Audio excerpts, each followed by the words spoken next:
Hi folks, you're with Tacitus today at your Pushback channel, and thank you for joining this live stream.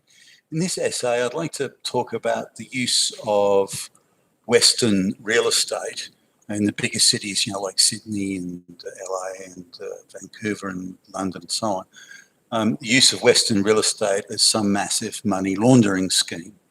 Now, offshore buying syndicates, and I'm going to use Sydney as an example here, but offshore buying syndicates are just running rampant around Sydney and other parts of Australia as well, but particularly Sydney, and they're buying up swathes of real estate and again money laundering and they've got the sort of money that means they're not making their money legitimately or anything. They're making it through crime and corruption and corrupt monopolies and all that sort of stuff. So they're not out there working at a 9 to 5 job trying to save up the money to buy a house so they can raise up a family or something. It's not any of that. It's just pure international money laundering. Now you'd think any government, Western government or any government, would notice this, and they've noticed it. Would notice this and say, hey, we've got to put a stop to this. This is making real estate sort of quite expensive for the local citizenry. They can't compete with these offshore money laundering syndicates. So it's driving the price of real estate up to billions. So what we need to stop this so that the real estate can be in proportion to the purchasing power of the local people, and we represent the government. We represent the local people, the local voters. But of course, the Western governments don't now. They represent the globalists. They report to the globalists. They receive instructions from the globalists, and they kowtow to the globalists. The local people, the local voters, they're not even shit anymore. So let's just have a look at that. Now, just in the last sort of days, there've been quite a few auctions that have come up, and so I've gone to stroll past and have a look, and I haven't seen a single white face in any of these auctions, other than maybe the auctioneer. But all the people bidding are from offshore. They're all talking. None of them are talking English amongst themselves. They're all talking other languages, which include Chinese and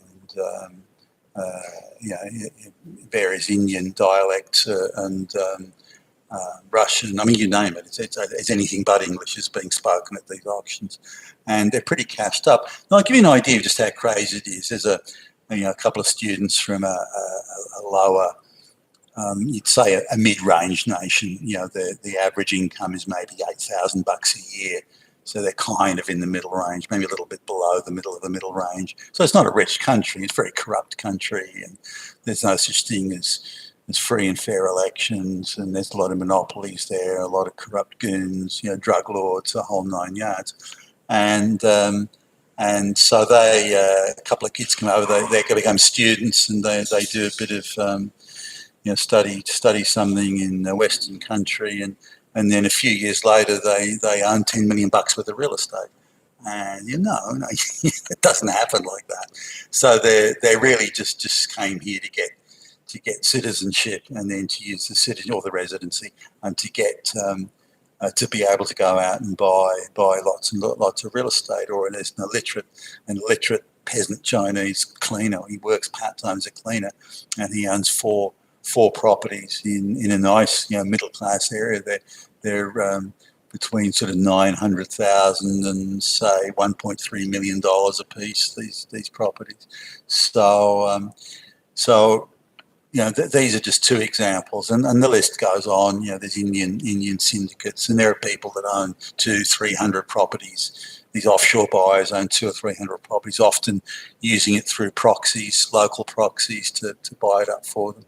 So, but this is putting the price of real estate up very substantially.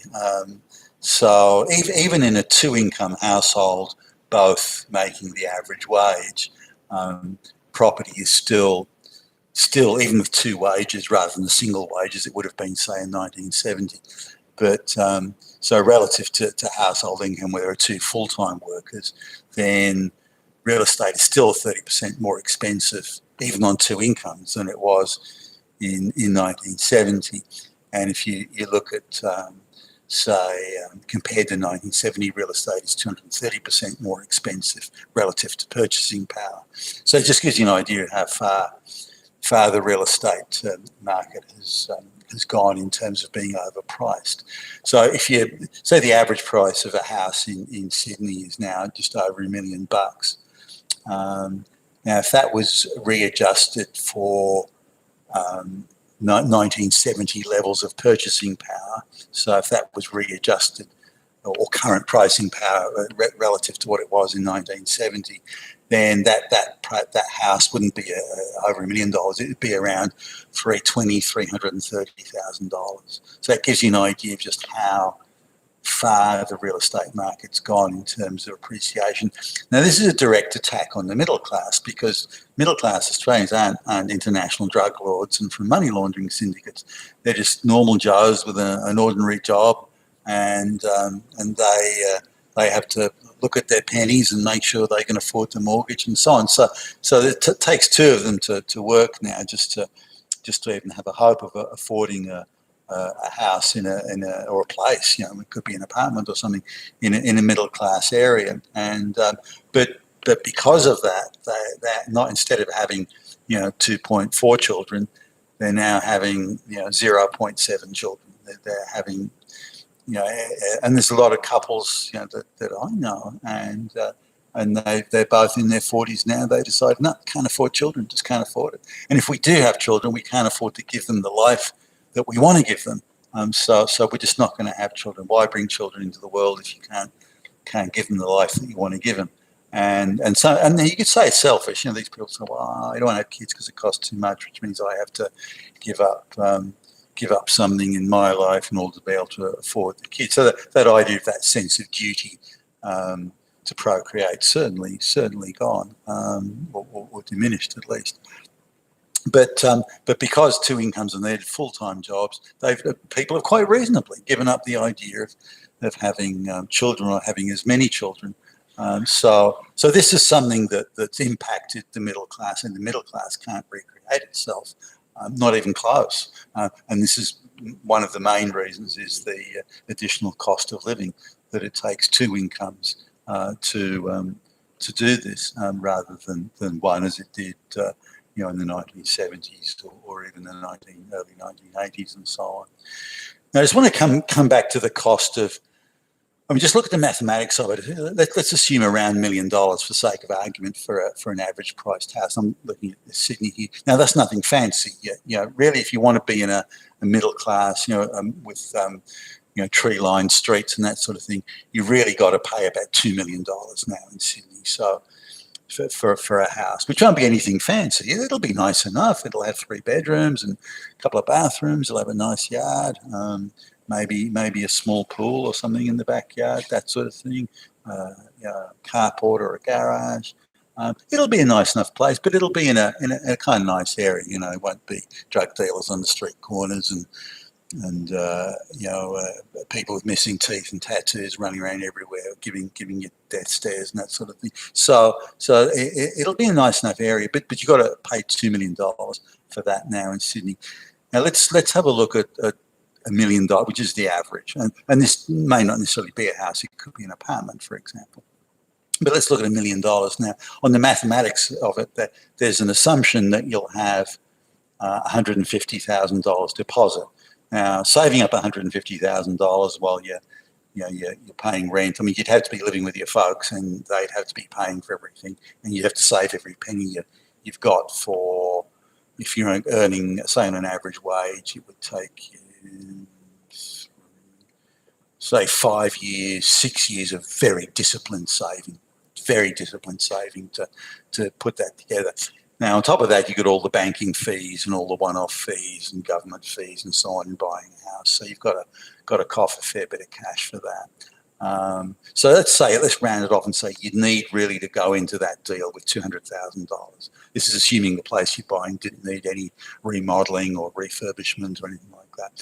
So then you're borrowing $850,000. Now, depending on whose interest rates or which bank you're using, or how the interest rates are structured and so on, you'd be paying between, say, $3,500 and $4,000 a month. You know, and you've got additional fees on top of that. Let's say 4,000 for sake of argument. And that's, well, let's say, say, well, $45,000 for the year. That's the cost of paying the punch. Now, if you're running any sort of late model car, you're going to have, you know, payments there. Let's say $1,000 a month for the payments. So you're looking at, say, $57,000 paying off cars and house. Then you've got, you know, various council rates, your electricity, you've got natural gas, you know, water, utilities, you know, the on costs of all that. Let's throw that in and say another 5,000, and we're not going crazy. So you're looking at sort of 62. Then you have to put, you know, food on the table, mobile phones, that sort of thing. So let's say you're just really restrained. You don't go out to eat or anything like that. You're not buying much in the way of alcohol. So let's say another 1,000 a month there. So say 75. Let's say you're running a really tight ship. You could probably do it on 75,000 a year, and that's cash has to go out the door. But how much money do you have to make? Because you've got to pay taxes on your income and your retirement, social security, superannuation, all that sort of stuff. So that's got to pay it. So to do that, you would need 40 to 2017. You could do it on two. You could do it on two average incomes, assuming you'd saved that sort of money. If you didn't have that money saved, and very few do, if you didn't have that money saved, then you would need two full-time jobs on averaging. By the time you've paid sort of into, you know, health levies or medical care funds, you know, all that sort of stuff, I mean, you'd be doing it pretty tight. I doubt you could afford an annual vacation on that. You'd be running really close to, if you lost your job, you know, you missed a month's pay, and that's all it would take, just 1 month or something like that, then you'd be going into debt just to, you know, round robbing the credit cards just to be able to get by. So that's how tight it is, and it, again, requires two incomes, and that's just for an average place in a lower middle class area now in Sydney. So really, it's the middle class has gone there. Now, if you want a house in a nice area, then or maybe not a, you know, fancy area, but a nice area, you're probably hearing this dog barking. We're looking after the neighbours' dogs. They've gone away for a few days, and we said we'd look after them, and they love to bark as soon as I'm on the phone or doing something like this. So if you have a look at the cost of a $2 million house, then you're looking straight away at probably $120,000 a year. And again, that assumes you have a $300,000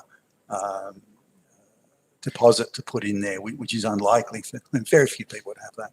So if you look, that's the sort of, so the income you therefore need is, you both need to be making, like two incomes, you both need to be making sort of 130,000 a year, sort of thereabouts, 140 in that range. And even then it would still be tight.